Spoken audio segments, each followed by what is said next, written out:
అక్కలో కొన్ని విషయాలు నేను చెప్పాలనుకుంటే, ఇంటికి ఎప్పుడైనా రైతులకు వచ్చినప్పుడు ఇంటికి పోతే తింటావా తాగుతావా అని అడగదు. ఎప్పుడు అట్లా అడగనే అడగదు.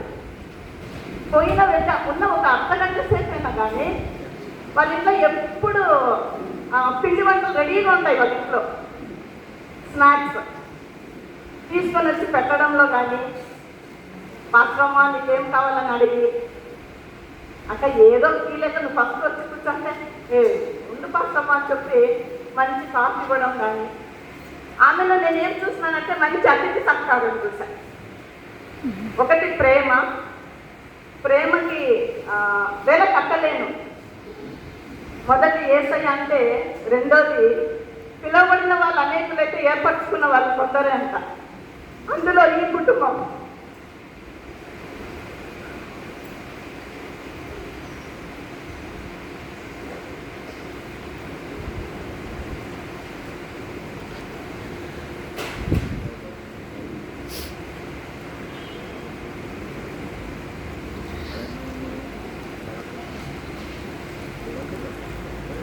అన్నగారు అక్కగాని చాలా ప్రేమ కలిగిన వాళ్ళు. వాళ్ళ ఇంట్లో ఒక కూతురు ఒక ఆత్మీయ బిడ్డగా నన్ను చూసుకునేవాళ్ళు. ఎక్కడ పోయినా ఇద్దరు. ఒకవేళ ఎన్నోసార్లు ఇక్కడ మీటింగ్లు వచ్చినప్పుడు, పల్లాకి వచ్చినప్పుడు నేను మర్చిపోయి అక్కడ తీసుచేస్తాం, లేకపోతే నన్ను చూసిన వెంటనే మీటింగ్ అయిపోయిన వెంటనే పనే వచ్చి నాకు తీసుచేసేది. సంప కొట్టినంత అయ్యేది నాకు. ఏమబ్బా నేనే పోయి తీసుచేస్తాను అక్కడ నేను వచ్చి తీసుకెళ్ళి ఇప్పుడు ఏమైందిలే పాత్రమ్మా కదా, ఎలిజబెత్ మరీ ఉన్నట్లు కదా మనము అనేది ఆ ఒక్క మాట. ఒక అతిథి సత్కారంలో కానీ, తగ్గింపు విషయంలో కానీ అక్క దగ్గర చాలా నేను నేర్చుకున్నాను. రెండవదిగా మూడవదిగా నేను చూస్తే, ప్రేయర్కి వెళ్తే ఎంత పనున్నా పక్కన పెట్టేసి గబగబా వచ్చి కూర్చొని అన్న కానీ అక్క కానీ మంచిగా నాకు తెలిసిన కొంచెం వాక్యం చెప్పినా కూడా చక్కగా వింటారు వాళ్ళు. వాళ్ళని మంచిగా ప్రోత్సాహపరిచి ప్రేయర్ చేసేదాన్ని. రైతులకి అన్న వాళ్ళు ఒకసారి వాళ్ళు ట్రాన్స్ఫర్ అయ్యి అక్కడ వచ్చినప్పుడు అన్న అక్క సమయానికి చర్చకు వచ్చేవాళ్ళు. తిరిగి సంఘ విషయంలో ఏదైనా అవసరత ఉంటే చాలా గంభీరంగా ముందుకు వచ్చేవాడు. తను కానీ వాళ్ళ కుటుంబంతో కలిసి మాట్లాడి గంభీరంగా వచ్చేవాళ్ళు. అన్నగారు అక్కగారు కేసర్స్లో పాల్పంచుకునేవాళ్ళు. ప్రతి ఒక్క విషయంలో ఇది లేదని చెప్పేసరికి లేదు. అట్లా కుటుంబము ఉంటే సంఘంలో ఒక్కరున్నా ఒక్క కుటుంబం ఉన్నా చాలు. అంటే అంత ఆశీర్వాదకరంగా ఉండేవాళ్ళు వాళ్ళు. తిరిగి నిజంగా చాలా మంచి కుటుంబము.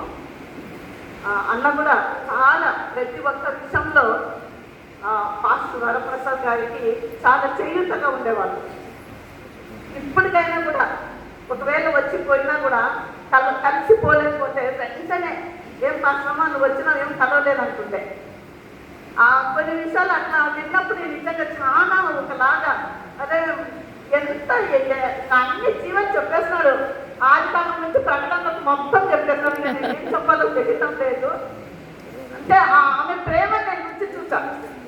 ఒట్టి ప్రేమ కలిగితే వీధికి పోతే ఒక అక్క దొరుకుతుంది. లోకంలో డబ్బిస్తే అన్ని దొరుకుతాయేమో కానీ ఆత్మీయ బిడ్డలు దొరికేది కష్టం. అట్లా చాలా ఆత్మీయత కలిగిన ఏది కష్టంలో కానీ ఏది ఉన్నా కూడా నాకే ప్రోత్సాహపరిచేది. కష్టమా నువ్వు ఇంకా దేవుడికి దగ్గర అవ్వాలని కొన్ని సమస్యలు మనకు వస్తాయని చెప్పేది. అంతగా నన్ను కూడా ప్రోత్సాహపరిచేది. నేను అక్కడికి ప్రోత్సాహపరిచేదాన్ని. వాక్యం అంటే చాలా ఇష్టం. ఎప్పుడైనా ఇక్కడ వస్తే అక్క దేవుడు నాకు ఇలా మాట్లాడినాడక్క వాక్యం అని ఎప్పుడైనా చెప్తే కొన్ని సందర్భంలో వచ్చిన వెంటనే ఏం మాత్రమో దేవుడు నీకు ఏం మాట్లాడినాడు చెప్పన్నాడు అడిగేది. అలా మేము కలుసుకునే వాళ్ళము. కొంచెం తట్టి మాట్లాడుతుండే. ఒకవేళ చూసి చూడకపోయినా కూడా కొంచెం తట్టి మాట్లాడేది. అట్లా కొంచెం మంచి ప్రకృతి స్వభావం ఆమెలో చాలా మంచిగా ఉంటుంది. అది నాకు చాలా నచ్చింది. నిజంగా దేవుడి నామానికి స్తోత్రాలు కలుగుందాక. ఎప్పుడు అన్న గురించి వాళ్ళ కుటుంబం గురించి నేను ఎప్పుడూ నిత్యం ప్రేర్ చేస్తూ ఉంటాను. నరుని ఆత్మ యెహోవా పెట్టిన దీపం అన్నట్టుగా దీపం లాంటి కుటుంబం దేవుడు నాకు ఇచ్చాడు. అది ఎప్పుడు ఆగిపోకుండా నా ప్రార్థనలో నేను నిత్యము ఇంకా చివరి దశలో ఉన్నప్పుడు అక్కడ నేను ప్రతిరోజు ఉదయకాలంలో లేచి ఫోన్ చేసి ప్రేర్ చేసేదాన్ని. కొద్ది రోజులు అలా చేశాను. ఏం పాత్రము ఈరోజు ఏం వాక్యం అంటే అంత ఇష్టం అక్కకు, అంత బాగా ప్రేరణ కూర్చునేది. నేనే ఒక వద్దులేపోయినా అంటే పొద్దున్నే నేను లేపుతున్నాను, అక్కడ నేను ఇద్దరు డిస్టర్బ్ చేస్తానేమో అనేసి కొద్ది రోజులు నేనే ఆఫ్ చేసిన. అయితే దేవుని నా మంచి స్తోత్రాలు. బతికున్నప్పుడే నేను ప్రార్థన చేసినానని ఒక సంతోషం నాకుంది. కాబట్టి అంటే ఒకటి నేను నేర్చుకున్నది ఏమంటే, ఉన్నప్పుడే మనం ఒకరినొకరు మంచిగా ప్రేమించాలి, ప్రోత్సాహపరచుకోవాలి, హెచ్చించుకోవాలి. అంటే నేను ప్రసంగిస్తున్నానని కాదు, అంటే ఆమెలో చూసి నేను చెప్తున్నా.